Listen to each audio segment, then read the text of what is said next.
So, you think you've landed that great idea for the next hit iPhone app, and now you want to learn how to make your own apps and release them in the App Store.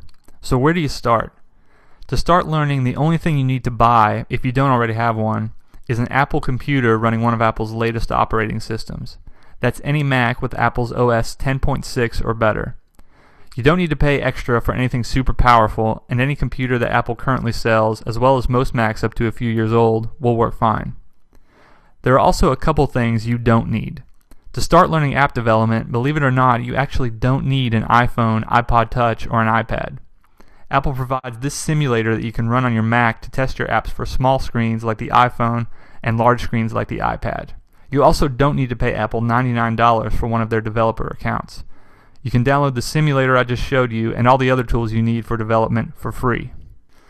A paid developer account, along with one of Apple's iDevices like an iPhone, iPad, or iPod Touch, are two things that you will need later when you want to put your apps in the App Store or if you want to try them out on an actual device.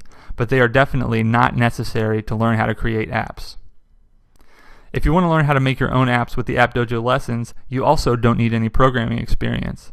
And if you do already have programming experience, we'll spend about 5% of the lessons going over some topics you may already be familiar with. But taking the App Dojo course will still be a great way for you too to learn how to make apps. If you've already got your Mac and you're ready to get started, check out the next lesson where I'll show you how to download all the tools you need to start creating your own apps, and I'll walk you through creating your very first iPhone app.